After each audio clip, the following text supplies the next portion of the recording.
Hi, I'm Sawmya and I will be speaking on sexual violence and the culture of impunity. Recently, some young women narrated to me a case of stalking that they faced in their educational campus. While going for an evening walk, they were stopped by three men who whistled at them, sang songs, and came very close to them at certain points. These girls were very terrified, and at one point they confronted these boys, to which the boys responded, "It is for girls like you that boys like us get into trouble." When these girls narrated this incident to their friends and told that they want to file a case of sexual harassment, their friends advised them not to manipulate this case and call it sexual harassment. They advised them to forget it and move on. In another incident where a woman filed a case of stalking against a colleague, some colleagues told her, as a single middle aged woman, she should be little more careful while interacting with single male colleagues. Others said, "Oh, he is paying you attention. Why don't you just enjoy it?" Some other sympathetic colleagues said, "Forget it, ignore him, and carry on with your lives." In a third incident, where two girls were groped and touched without their consent in the name of festivities, when they wanted to file a case of sexual harassment, they were advised not to do so because in actual sexual violence cases, the brutality is so much more, and this is nothing compared to what happens in real sexual violence cases. Comments such as "boys will be boys," "you must have provoked him," or "he's just teasing or having fun, take it lightly and move on with your life," or "don't think complicatedly, you have a very complicated mind, this is just casual," are comments that are very, very common in the cases of sexual violence. Having faced sexual violence all my life and also having heard experiences of women I know, these incidents as well as the responses to it do not come as a surprise. Trivialization and normalization of sexual violence in all forms is rampant, and there is no surprise there. What is unsettling is the continuity of it across generations. Our socialization into gender norms and belief systems is so strong that it cuts across generations. Despite much difference in experiences and freer access to social and physical spaces where different genders intermingle with lesser inhibitions and restrictions, yet when it comes to sexual violence, change seems not to be significant. Among other reasons, this slow change has a lot to do with socialization. Gender socialization begins at birth within our families and continues through our religion, education, media, peer groups, law, and others. Both by observing our elders and the training that they give us while growing up, we learn to discriminate and differentiate between women and men. When little girls and boys see their mothers and other females taking permission to go outside the house or to visit their maternal family or friends or to do jobs and employment, and they do not notice their male members doing so, they learn gender. When in everyday lives, boys and girls see men loitering around in public spaces, movie halls, parks, streets, and other spaces, whereas women do not do so, they learn gender. When we see male characters in films talking, singing, and bullying their love interests, that is the female protagonist, till they accept their love, we learn gender and gender violence. Or when girls are discouraged to opt for mechanical engineering or criminal law in college, both boys and girls learn gender. We tell our sons not to cry but fight back, be strong, and go for what they want without any inhibition. We may simultaneously tell our daughters to work hard towards their career. But in many different ways, we also teach them that marriage and family are important markers of their identities than that of boys, or that they need to keep their femininity in all circumstances, never forget their boundaries, and strive to be a good woman. In the long run, we may not apparently teach our sons to sexually violate women or to perpetrate domestic violence on their partners.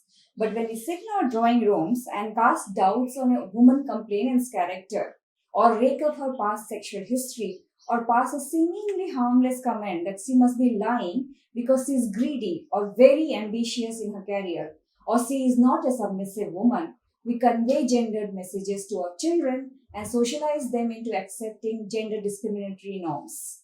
We also, at the same time, trivialize gender violence and put the onus of such violence on women. During my research work on gender violence and law in Odisha, Assam, and Hyderabad, and within my own circle, I have often come across comments such as, "That lady is not a good woman," or people say that she's not of good character, or some comments like, "She always returns late in the night, so you cannot believe her," or "She's a very forward woman."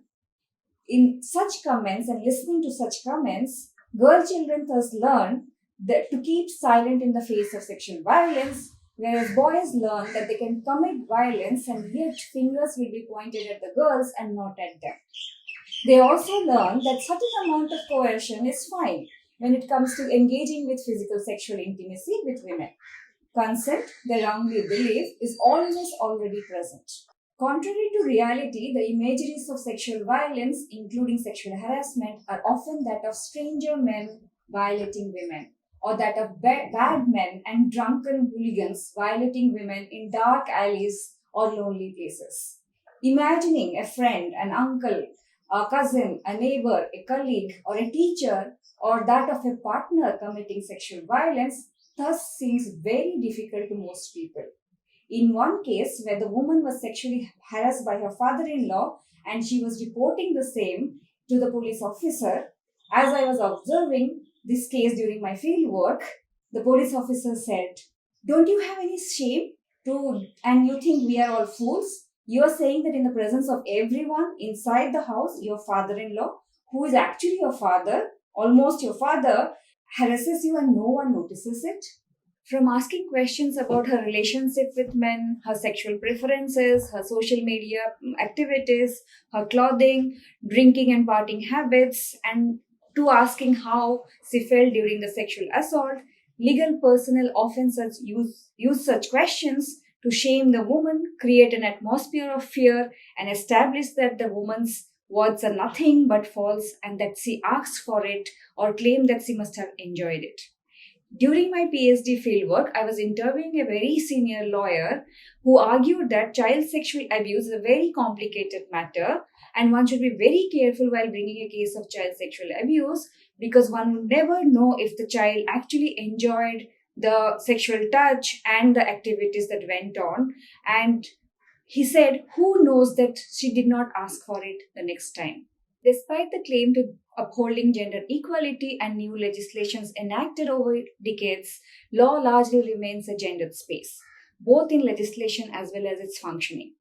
There are progressive judgments, and women's fight for justice has been upheld by the court and the legal system as a whole at times, but these are far and few, compared to the numerous ways in which fight for gender justice is thwarted within law. In terms of legislations, it is as late as 2012 and 2013 that India came to have comprehensive laws on sexual assault.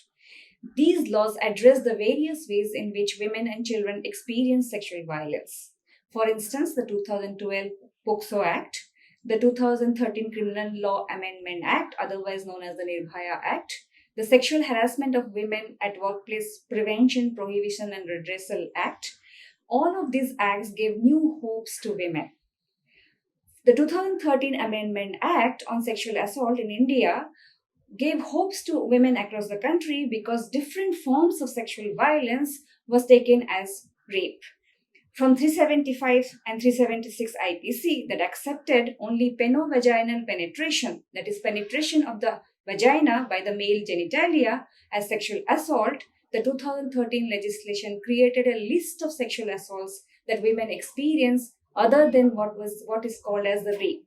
Under the previous acts of IPC, any penetration with sticks, bottles, fingers, tongue, pencils, and others of the vagina by the accused was not considered rape. Neither was oral and anal sex of any form considered as rape. They were considered as lesser offences and were dealt under legislations of outraging the modesty of women, unnatural sexual offences, and others. The new acts changed such different forms of sexual violence and put them in a hierarchy according to the degrees of assault it causes and recommended punishments accordingly.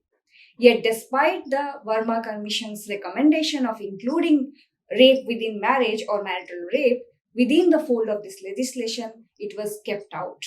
Today, it is being debated within the Delhi High Court, and its validity is being questioned in terms of sexual violence against women. While analyzing court cases as well as speaking to legal personnel and NGO staff, I have often come across this idea of marriage to a rapist as a solution to sexual assault. Even courts have given judgments in numerous times in the same line. Marriage, it is thought, will resolve the issue of coercion and force and make it legal. Therefore, this option of marrying the rapist as a solution.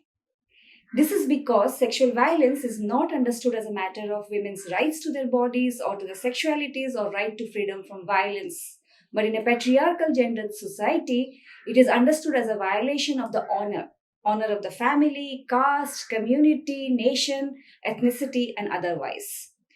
It is for this that sexual violence becomes a foremost tool in the times of war, caste violence, communal violence, ethnic violence, and other forms of violence where political and other forms of feuds are resolved. Women's bodies become the site of resolving issues. Judges, lawyers, counselors, police personnel all come from the very society that institutions such as family, media, law, education all operate in. Like all of us, they also bring their gender socialization, gender stereotypes, norms, and belief systems into their workspace. These belief systems affect the outcome and deliberation of cases. Therefore, definitely law is a very important tool to raise consciousness and to bring changes and fight gender violence. However, what can bring significant social change in terms of gender violence is to question and interrogate the structures and agents of gender socialization, that is family, media, and others. Two important ways we can do that are through education and media.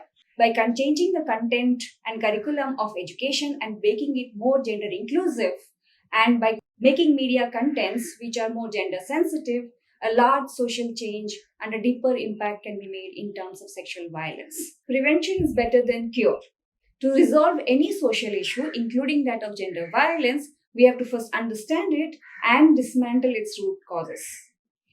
For gender violence, the gender social structures has to be dismantled. For that, we have to understand that gender social structures brings privileges to some and vulnerabilities to others. Those who have privileges may not be able to see it. Those who have privileges believe that if it doesn't happen to me, it is not happening outside there. But that's not true. Just because privileges doesn't make you experience something doesn't mean it doesn't exist. Therefore, to understand and fight sexual violence, we have to go beyond our privileges, look beyond it, acknowledge that these experiences are occurring out there and fight it. We have to also understand that gender operates in intersections with caste, class, ethnicity, and race, and brings double, triple burdens and vulnerabilities to more marginalized people such as lower caste women, lower class women, and other women. Let's acknowledge our privileges as well as the vulnerabilities that others have and fight sexual violence.